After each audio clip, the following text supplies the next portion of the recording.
لله الأسماء الحسنى فادعوه بها وذروا الذين يلحدون في أسمائه سيجزون ما كانوا يعملون.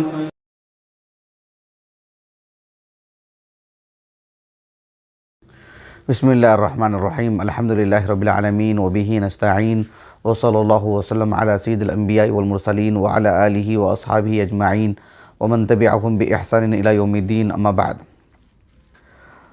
اللہ سبحانہ وتعالیٰ کی اسماء حسنہ اور اس کے صفات علیہ سے متعلق آج انشاءاللہ اللہ رب العالمین کا ایک عظیم نام الوکیل،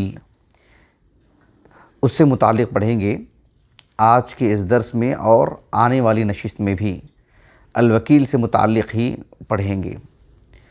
اللہ سبحانہ وتعالیٰ کا یہ جو نام ہے قرآن مجید میں اور آپ علیہ الصلوۃ والسلام کی احادیث مبارکہ میں ثابت ہے. چونکہ ہماری شریعت مطہرہ عربی زبان میں ہے تو الوکیل چونکہ عربی زبان میں ہے تو بنیادی طور پر اس کا جو معنی ہے عربی زبان میں ہم پہلے وہ معلوم کر لیتے ہیں، پھر اللہ رب العالمین کا اس نام سے متعلق معنی، مفہوم اور اس نام کا ہماری زندگی میں اثر اور اس نام سے کیسے دعا کی جائے وہ تفصیلات ہم بعد میں بتائیں گے آپ کو. الوکیل ابن فارس رحمہ اللہ نے وکالہ کے مادے میں لکھا کہ اس کے جو بنیادی حروف ہیں وہ ہے الواو والکاف واللام. وکالہ یکیلو، اس کو فعل صحیح ہی کہتے ہیں. حالانکہ اس کا جو پہلا حرف ہے حرف الواو یہ الحرف المعطل ہے، لیکن صرف کی زبان میں اس کو کہتے ہیں المثال. المثال کیوں کہتے ہیں؟ اس لیے کہ اس کا جو پہلا حرف ہے الواو، اس میں کوئی تغییر نہیں ہوتی، اس میں کوئی تعلیل نہیں ہوتی ہے. جیسے وکلا، اس کا جو فعل مضارع ہے یکیلو، تو یکیلو یا وعدہ یعیدو فعل مضارع میں تعلیل ہوتی ہے، فعل امر میں تعلیل ہوتی ہے، لیکن فعل ماضی میں تعلیل نہیں ہوتی. فعل ماضی میں کوئی تغییر نہیں ہوتی، اس میں اس کی کوئی تعلیل نہیں ہوتی ہے کہ وعدہ اصل میں کیا تھا، وہبہ اصل میں کیا تھا، یا جو ہے وکالہ اصل میں کیا تھا. اس کی تعلیل فعل ماضی میں نہیں ہوتی ہے. تو فعل ماضی میں الحرف المعطل ہونے کے باوجود بھی چونکہ تعلیل نہ ہونے کی وجہ سے وہ ایسی ہی ہے گویا کہ ایک فعل صحیح کے جیسے ہے. تو گویا کہ وہ فعل صحیح کے مثل ہے، اسی لیے اس کو مثال کہتے ہیں صرف کی زبان میں. اگر جو ہے واو سے شروع ہوتا ہے تو اس کو مثال واوی کہتے ہیں، یا سے شروع ہو تو مثال یائی کہتے ہیں. تو یہ مثال ہے، بس اتنی بات مجھے بتانی مقصود ہے. یہاں تک رہا اس کا جو معنی ہے. ابن فارس نے کہا رحمہ اللہ کہ یدل علی اعتماد غیرک فی امرک. اور ایک اور چیز انہوں نے یہ بتائی کہ اظہار العجز فی الامر، یعنی وکالہ کے اندر بنیادی طور پر یہ معنی آتا ہے کہ اپنا معاملہ کسی اور کے سپرد کرنا، اپنا معاملے کو کسی اور پر بھروسہ کرتے ہوئے، کسی اور پر اعتماد کرتے ہوئے اس کو وہ ذمہ داری سونپ دینا، اپنا معاملہ کسی کے حوالے کر دینا. ایک تو یہ معنی ہوا.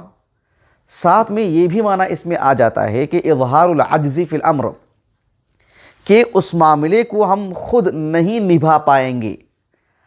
گویا کہ ہمارا وہ عجز ہے، ہماری وہ کمزوری ہے، ہمارا وہ ضعف ہے، بنیادی طور پر ہم اس کے متحمل نہیں ہیں.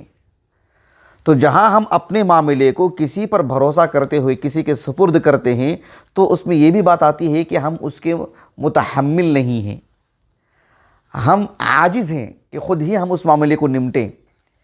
اس وجہ سے ہم اس معاملے کو کسی کے حوالے کر دے رہے ہیں. عربی زبان میں الوکل کہتے ہیں الرجل الضعیف، کہ ایک انسان اپنا معاملہ، ایک چھوٹی سی بات مثال کے طور پر، ایک آدمی اس کے ہاتھ میں کچھ ہے، وہ کہتا ہے کہ میں اٹھا نہیں پاتا ہوں، آپ اٹھا دیجئے. تو ایک تو وہ سامنے والے پر بھروسہ کر رہا ہے کہ یہ میری چیز لے کر کے آئے گا، پہنچائے گا، کرے گا، اور ساتھ میں یہ کہ وہ اس کا متحمل نہیں ہو پا رہا ہے، وہ اس کو اٹھا نہیں پا رہا ہے. ایک معاشرتی زندگی کی عام مثال میں نے آپ کو دی سمجھانے کے لیے. تو الوکیل کو الوکیل کیوں کہتے ہیں؟ اس میں مفعول الذی یؤکل الیہ الامور. الوکیل کہنے کا مطلب یہ ہوتا ہے کہ وہ ذات جس کے حوالے پورے معاملے کر دیے جاتے ہیں. انسان اپنے پورے معاملات کو اس کے حوالے کر دیتا ہے۔ ظاہر بات ہے انسان حقیقی معنوں میں الوکیل نہیں ہو سکتا، اس لیے کہ ایک انسان اپنے سارے معاملات کسی کے حوالے نہیں کرتا ہے، اور کل کے کل انسان مل کر کے بھی اپنے معاملات کسی کے حوالے نہیں کرتے ہیں، اور پھر وہ انسان کی خود کبھی موت ہو جاتی ہے۔ تو اللہ سبحانہ و تعالیٰ الوکیل ہے حقیقی معنوں میں، حقیقی الوکیل اللہ ہی ہے۔ ایک انسان خود اپنے پورے معاملات اللہ کے حوالے کرتا ہے، اور پورے انسان بھی اللہ کے حوالے کرتا ہے، ایک کافر بھی طوعاً و کرہاً کرتا ہے، اور اللہ سبحانہ و تعالیٰ وَتَوَكَّلْ عَلَى الْحَيِّ الَّذِي لَا يَمُوتُ، اس کے لیے موت بھی نہیں ہے، اور اللہ سبحانہ و تعالیٰ القدیر ہے، القادر ہے اللہ رب العالمین۔ تو اس اعتبار سے حقیقی معنوں میں الوکیل اللہ رب العالمین ہی ہے۔ ابھی جو وکلا کا میں نے معنی بتایا آپ کے سامنے ابن فارس کے حوالے سے رحمہ اللہ، ابن منظور نے تو بہت طول دیا ہے اور بہت مفید باتیں ہیں اس میں۔ تو وکلا کا بنیادی معنی ایک تو یہ ہے کہ اپنے معاملے کو کسی کے سپرد کرنا کہ ہم اس پر بھروسہ کر رہے ہیں، دوسرا یہ کہ ہم خود اس معاملے کو نمٹنے میں عاجز ہیں۔ اس فعل کو خود اللہ سبحانہ و تعالیٰ نے اپنے لیے بھی استعمال کیا کہ اللہ رب العالمین بھی ایک معاملہ کسی کے حوالے کرتا ہے، کسی کے سپرد کرتا ہے، تو اللہ سبحانہ و تعالیٰ کے لیے یہ معنی نہیں ہوگا کہ اللہ رب العالمین کسی پہ بھروسہ کرتا ہے اور اپنے معاملے کو کسی کے حوالے کرتا ہے۔ اللہ رب العالمین عیاذاً باللہ، اس میں عجز کا معنی کیسے آ سکتا ہے؟ لیکن یہ فعل اللہ رب العالمین نے اپنی ذات کے لیے بھی استعمال کیا ہے۔ مثلا اللہ رب العالمین نے سورۃ السجدہ میں بیان فرمایا قُلْ يَتَوَفَّاكُمْ مَلَكُ الْمَوْتِ الَّذِي وُكِّلَ بِكُمْ ثُمَّ إِلَىٰ رَبِّكُمْ تُرْجَعُونَ، کہ تمہاری روح کون قبض کرے گا؟ ملک الموت، ملک الموت الذی وکل بکم، جو یعنی ان کی ذمہ داری یہی ہے، ان کا معاملہ ہی یہی ہے، ان کی ڈیوٹی ہی یہی ہے، ان کا کام ہی یہی ہے، یہ ذمہ داری ان کو سونپی گئی ہے۔ اللہ سبحانہ و تعالیٰ نے اپنا نام وہاں پر ذکر نہیں کیا ہے، وکیلا کو فعل مجہول نہیں کہیں گے، یعنی وہ فعل مجہول ہی ہے۔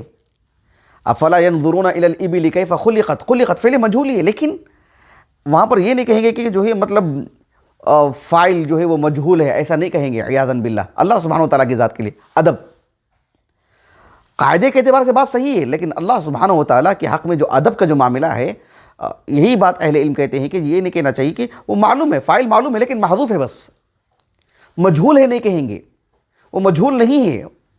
فاعل کون ہے؟ خالق کون ہے؟ اللہ سبحانہ و تعالیٰ۔ موکل کون ہے؟ جس نے معاملے کو کسی کے حق میں دیا ہے، اللہ سبحانہ و تعالیٰ۔ وہ مجہول نہیں، وہاں پر وکیلا بکم وہ فعل مجہول، ایسے نہیں کہیں گے کہ جو فاعل مجہول ہے، نہیں، مجہول نہیں، معلوم ہے لیکن بس محذوف ہے وہاں پر۔ تو اللہ سبحانہ و تعالیٰ نے وکیلا بکم کہہ کر کے اس بات کو بیان فرمایا کہ یہ جو توکیل کا جو معاملہ ہے، اللہ نے روح قبض کرنے کی جو ذمہ داری ہے ایک ملک الموت کو اللہ نے دی ہے، ایک ملک کو اللہ نے دی ہے۔ تو وہاں پر ایک پر بھروسہ کرنا، اعتماد کرنا کو جو لغت کا جو معنی ہے کہ اس میں عجز اور ضعف اور کمزوری کا جو معنی آتا ہے، سبحان اللہ، اللہ سبحانہ و تعالیٰ کی ذات اس سے منزہ ہے۔ تو وہاں کیا معنی ہوگا؟ وہاں یہی معنی ہوگا کہ جس طرح سے اللہ سبحانہ و تعالیٰ نے کسی کو کسی کام کے لیے مکلف کیا ہے، اس کے لیے خلق کیا ہے، جیسے سورج اور چاند مکلف ہیں اللہ سبحانہ و تعالیٰ کے اس امر کے، بالکل بھی یہاں پر اسی معنی میں اللہ سبحانہ و تعالیٰ نے سورۃ الانعام کے تقریباً وسط میں انبیاء علیہ السلام کی ایک لمبی فہرست بیان فرمائی، تقریباً 18 انبیاء کا ذکر کیا اللہ تعالیٰ نے۔ اس کے بعد اللہ تعالیٰ نے کہا اولئک الذین آتیناہم الکتاب والحکم والنبوۃ فإن یکفر بها ہؤلاء فقد وکلنا بها قوما لیسوا بها بکافرین۔ اللہ نے کہا کہ یہ وہ جماعت ہے جن کو ہم نے حکمت عطا کی، کتاب عطا کی، نبوت عطا کی۔ اگر یہ لوگ فإن یکفر بها ہؤلاء، اگر یہ لوگ اس جماعت کا انکار کرتے ہیں، کس کا؟ انبیاء علیہ السلام کا۔ وہاں پر کفار مشرکین مراد ہے۔ اگر تم لوگ انبیاء علیہ السلام پر ایمان نہیں لاؤ گے تو اللہ نے کہا فقد وکلنا بها قوما، ہمیں وفقنا کے معنی میں ہم نے ایک ایسی قوم کو اس کے لیے تیار کر رکھے ہیں، ان کو یہ ذمہ داری دیں گے، ان کو یہ توفیق دیں گے، ان کو یہ سعادت دیں گے کہ وہ ان انبیاء کی رسالت کا انکار نہیں کریں گے۔ تو وہاں پر وکلا یا وکلا کا جو معنی وہ عام لغت کا جو معنی ہے وہ نہیں ہوگا۔ اللہ سبحانہ و تعالیٰ تو یعنی سبحان اللہ کے سبھی اسماء حسنہ تو کامل ہیں، اس میں عز والی بات ہے ہی نہیں۔ تو یہ چیز ہے، بس سمجھانے کے لیے میں نے اس بات کو واضح کیا ہے۔ اللہ رب العالمین الوکیل ہیں۔ قرآن مجید میں تقریباً 14 مقامات پر اس نام کا ذکر ہوا ہے، متعدد مقامات پر۔ چند آیات میں آپ کو سناتا ہوں۔ مثلا اللہ رب العالمین نے سورۃ الانعام میں بیان فرمایا، ذالکم اللہ ربکم لا الہ الا ہو خالق کل شیء فاعبدوہ وہو علی کل شیء وکیل۔ اللہ رب العالمین وکیل ہیں۔ اللہ تعالیٰ نے سورۃ المزمل میں بیان فرمایا، رب المشرق والمغرب لا الہ الا ہوا فاتخذہ وکیلا۔ اللہ رب العالمین نے کہا کہ اللہ ہی کو وکیل بنائیں، اللہ ہی الوکیل ہیں۔ اللہ خالق کل شیء وہو علی کل شیء وکیل، سورۃ الزمر میں اللہ رب العالمین نے کہا۔ متعدد آیات ہیں اس سلسلے میں۔ اللہ رب العالمین نے سورۃ الاسراء کے بالکل آغاز میں کہا، وآتینا موسیٰ الکتاب وآتینا موسیٰ الکتاب۔ اللہ سبحانہ و تعالیٰ نے موسیٰ علیہ السلام کو جو کتاب عطا کی، اس سلسلے میں اللہ رب العالمین نے کیا فرمایا کہ اللہ تتخذوا من دونی وکیلا، کہ میرے علاوہ کسی کو وکیل نہ بنائیں۔ وآتینا موسیٰ الکتاب وجعلناہ ھدی لبنی اسرائیل اللہ تتخذوا من دونی وکیلا۔ اس سلسلے میں آیات بہت ہیں، سبھی آیات سنانا مجھے مقصود نہیں ہے۔ سورۃ النساء میں اللہ تعالیٰ نے کہا، وَلِلَّهِ مَا فِي السَّمَاوَاتِ وَمَا فِي الْأَرْضِ وَكَفَى بِاللَّهِ وَكِيلًا۔ ایک حدیث آتی ہے صحیح بخاری کی، صحیح بخاری میں جو کتاب التفسیر ہے، سورۃ آل عمران کے تفسیر میں دیکھیے آپ، إِنَّ النَّاسَ قَدْ جَمَعُوا لَكُمْ فَاخْشَوْهُمْ فَزَادَهُمْ إِيمَانًا وَقَالُوا حَسْبُنَا اللَّهُ وَنِعْمَ الْوَكِيلُ۔ وہ جو آیت کریمہ ہے، اس آیت کریمہ کی تفسیر میں امام بخاری رحمہ اللہ نے عبداللہ بن عباس رضی اللہ عنہما سے ایک حدیث لے کر کے آئے ہیں۔ ظاہری اعتبار سے وہ حدیث سندن موقوف ہے، لیکن معنن مرفوع ہے۔ عبداللہ بن عباس رضی اللہ عنہما کہتے ہیں کہ حسبنا اللہ ونعم الوکیل، کہا کہ قالہا ابراہیم علیہ السلام حین القی فی النار۔ ابراہیم علیہ السلام کو جب آگ میں ڈالا گیا تو اس وقت آپ نے یہ بات کہی ہے، اور کہا وقالہا محمد صلی اللہ علیہ وسلم حین قالوا ان الناس قد جمعوا لکم فاخشوہم فزادہم ایمانا۔ اور اللہ کے رسول صلی اللہ علیہ وسلم نے یہ بات اس وقت کہی جب آپ سے متعلق یہ بات کہی گئی احد کے موقع پر، کہ سب کے سب کفار پھر سے جمع ہو گئے ہیں آپ کے خلاف۔ کہا کہ حسبنا اللہ ونعم الوکیل۔ حسبنا اللہ، اللہ سبحانہ و تعالیٰ کا ایک عظیم نام الحسیب، اس سے متعلق میں نے تفصیلی درس دے دیا ہے، یوٹیوب پر موجود ہے، وہاں اس کا پورا مکمل طور پر معنی، مفہوم اور سبھی تفصیلات وہاں جان سکتے ہیں انشاءاللہ۔ تو الوکیل یہ اللہ رب العالمین کا نام قرآن اور حدیث میں ثابت ہے، یہ بات مجھے بتانی مقصود ہے، اس لیے میں نے کچھ آیتیں پڑھ کر کے سنائیں آپ کو۔ الوکیل اس میں مفعول الموکول، یعنی اللہ سبحانہ و تعالیٰ الموکل، کہ اللہ رب العالمین کے حوالے کیے جاتے ہیں سارے معاملات، المفوض الیہ، کہ اللہ رب العالمین ہی کے سپرد کیے جاتے ہیں سارے معاملات۔ انسان اپنی بھرپور کوشش کرتا ہے اللہ کی توفیق سے، وہ بھی پھر اس کے بعد اس معاملے کو اللہ کے حوالے کر دیتا ہے کہ اے اللہ تو میں اس معاملے کو تیرے حوالے کرتا ہوں۔ وَكَفَى بِاللَّهِ وَكِيلًا، اللہ رب العالمین وکیل ہے، اور وہ کافی ہے بطور وکیل کے۔ اللہ سبحانہ و تعالیٰ الوکیل ہیں، اللہ رب العالمین الوکیل ہے، یعنی یہ کہ اللہ کی ذات وہ ذات ہے، کوئی بھی معاملہ انسان کے کل معاملات، یا فی الحال جو معاملہ اس کے سامنے آیا ہے وہ اس معاملے کو اللہ کے حوالے کرتا ہے، ساتھ میں وہ اپنی کمزوری اور اپنی عاجزی کا اظہار کرتا ہے کہ میں اس کا متحمل نہیں ہوں، مجھے مستقبل کی خبر نہیں ہے، اور کون میرے ساتھ کیا معاملہ کرے گا، انسان کو اس کی طاقت نہیں ہے کہ اس کا سامنا کیا جائے۔ جتنی طاقت ہے، جتنا علم ہے، جتنی نظر ہے، وہاں تک انسان کر سکتا ہے، اور وہ بھی مکمل نہیں، اور اس کو نبھاتے ہوئے وہ اپنے معاملے کو اللہ کے حوالے کر دیتا ہے۔ اور پھر یہ بھی اس کا لازمی تقاضا ہے کہ اللہ سبحانہ و تعالیٰ جو معاملہ جو فیصلہ ہمارے حق میں کریں گے ہم اس کے لیے بھی راضی ہیں، یہ سب اس کے اندر معنی آ جاتا ہے۔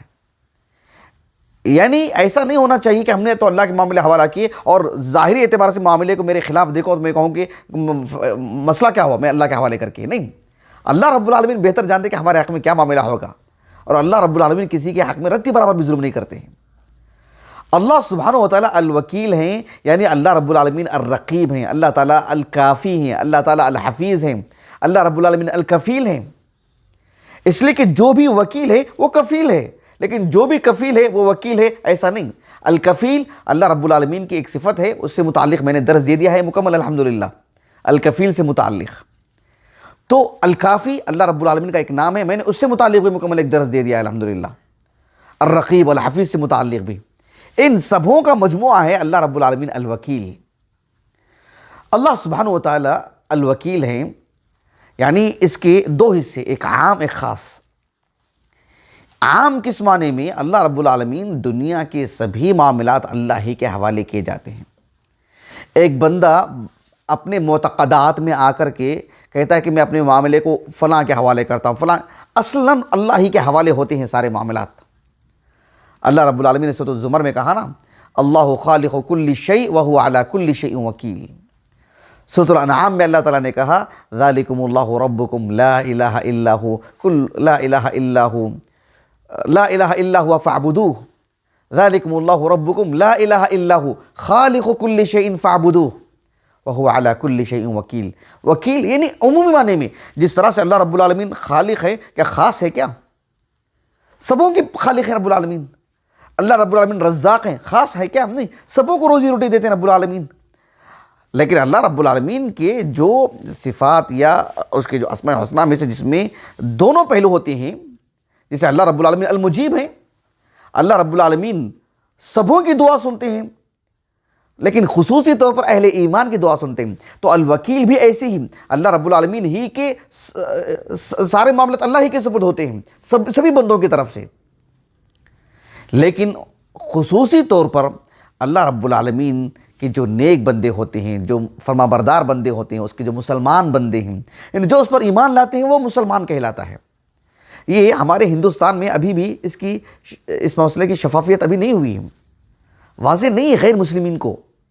جیسے کہتے ہیں نا کہ ہم بھی قرآن ہماری کتاب، جیسے مکہ ہمارا، اسلام ہمارا۔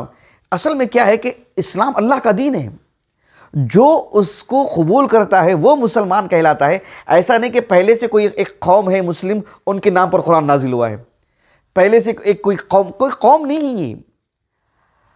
لا قدر اللہ، کوئی شخص اللہ کے دین کو قبول نہیں کرتا ہے تو وہاں سے نکل جائے گا وہ، کوئی شخص اللہ کے دین کو قبول کر لیتا ہے تو وہ مسلمان ہو جاتا ہے وہ۔ ایسا نہیں کہ پہلے سے یہ ایک قوم ہے وہ ایک قوم ہے پہلے سے، نہیں، جو اللہ کے دین کو قبول کرتا ہے وہ مسلمان کہلاتا ہے۔